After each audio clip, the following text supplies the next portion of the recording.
Vanka.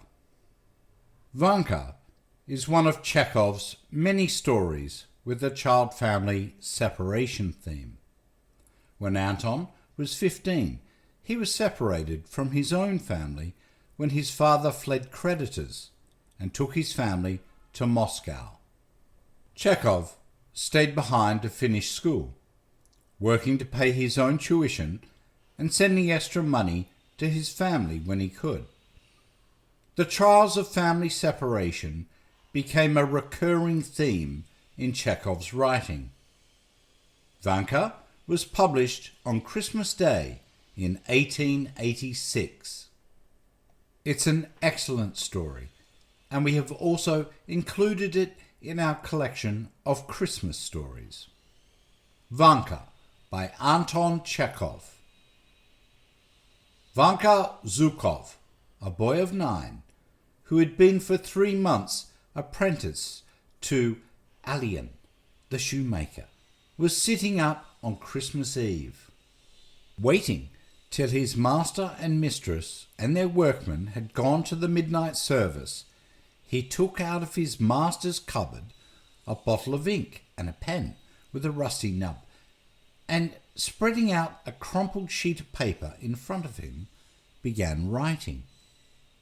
Before forming the first letter, he several times looked round fearfully at the door and the windows, stole a glance at the dark icon on both sides of which stretched shelves full of lasts, and heaved a broken sigh. The paper lay on the bench while he knelt before it.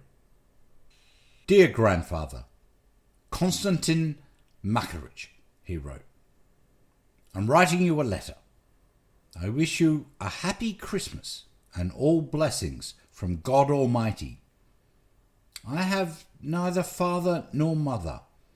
You are the only one left me.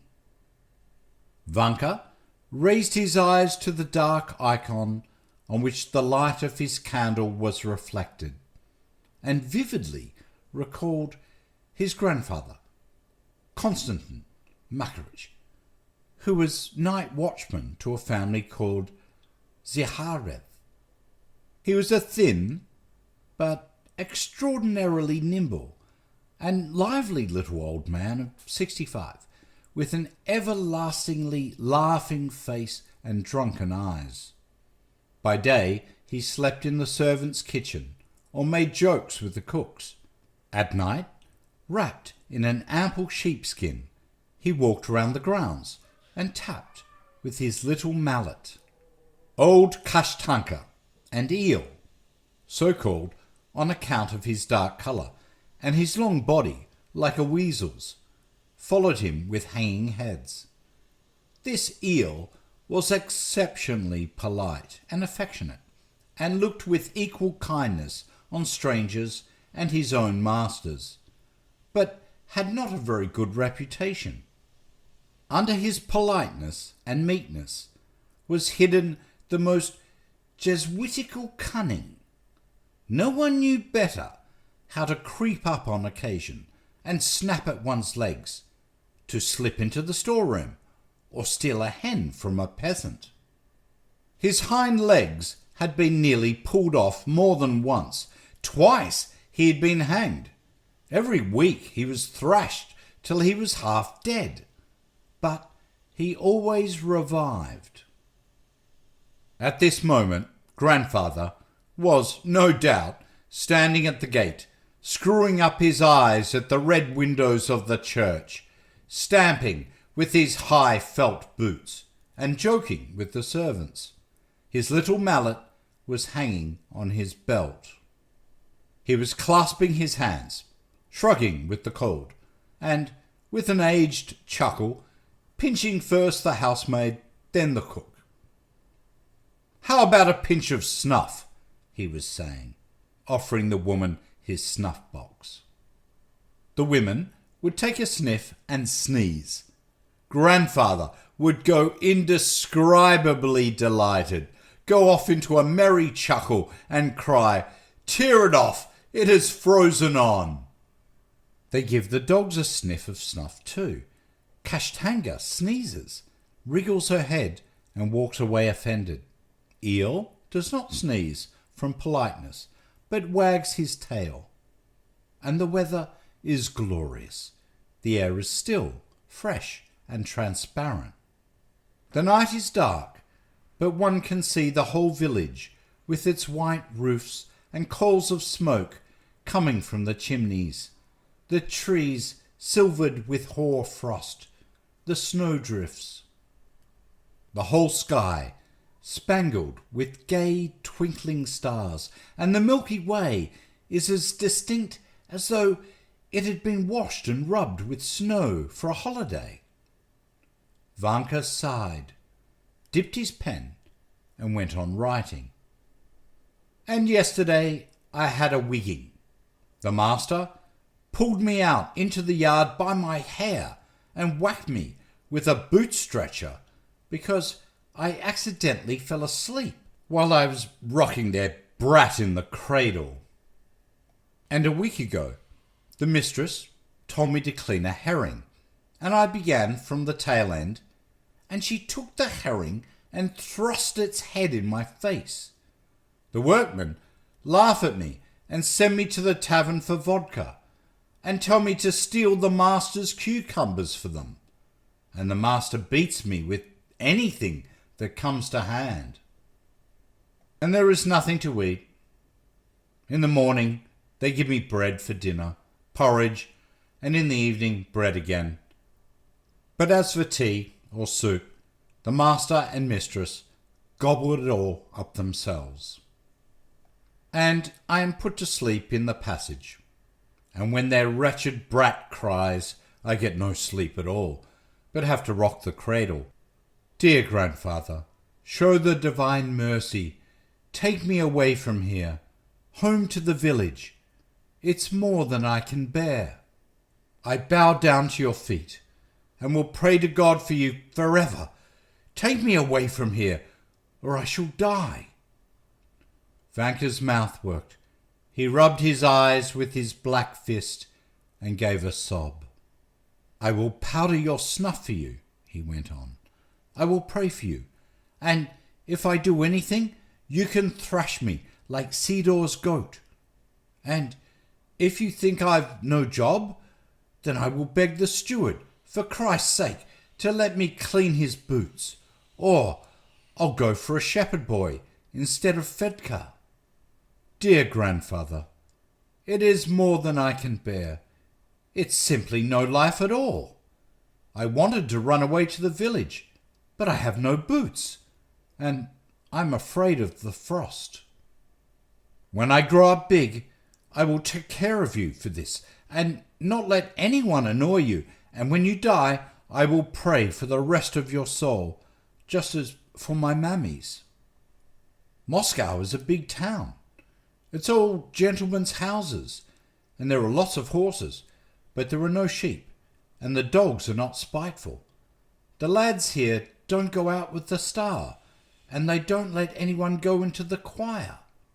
And once I saw in a shop window fishing hooks for sale, fitted ready with the line, and for all sorts of fish, awfully good ones. There was even one hook that would hold a 40-pound sheepfish. And I've seen shops where there are guns of all sorts, after the pattern of the master's guns at home, so that I shouldn't wonder if they are 100 rubles each. And in the butcher shops there are grouse and woodcocks and fish and hares, but the shopmen don't say where they shoot them. Dear grandfather, when they have the Christmas tree at the big house, get me a gilt walnut and put it away in the green trunk. Ask the young lady, Olga Ignavenja. Say it's for Vanka. Vanka gave a tremulous sigh and again stared at the window. He remembered how his grandfather always went into the forest to get the Christmas tree for his master's family and took his grandson with him. It was a merry time. Grandfather made a noise in his throat. The forest crackled with the frost, and looking at them, Vanka chortled too. Before chopping down the Christmas tree, Grandfather would smoke a pipe, slowly take a pinch of snuff, and laugh at frozen Vanka. The young fir trees, covered with hoar frost, stood motionless, waiting to see which of them was to die. Wherever one looked, a hare flew like an arrow over the snowdrifts.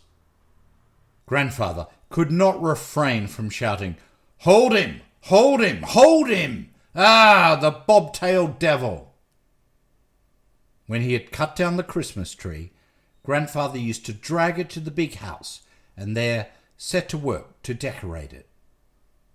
The young lady, who was Vanka's favourite, Olga Ignatyevna, was the busiest of all.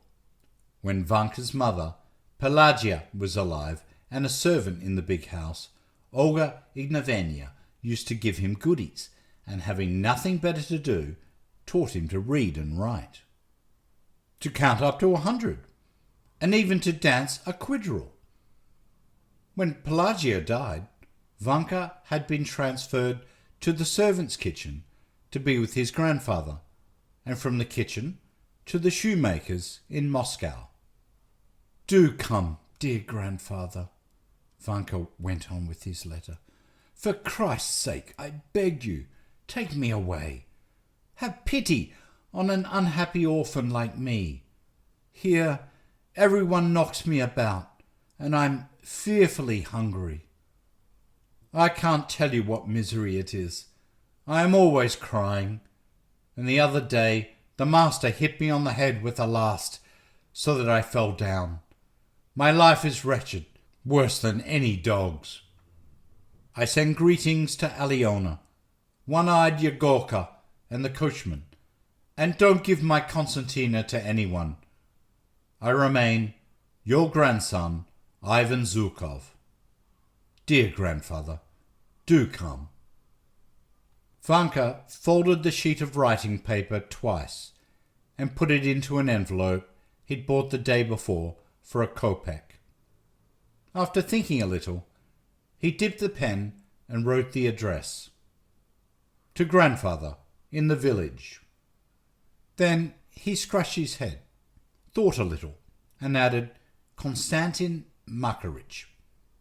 Glad that he had not been prevented from writing, he put on his cap and, without putting on his little greatcoat, ran out into the street as he was in his shirt.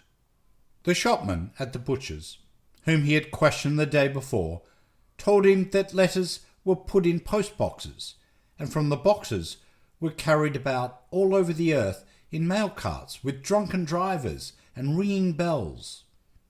Vanka ran to the nearest post box and thrust the precious letter in the slit.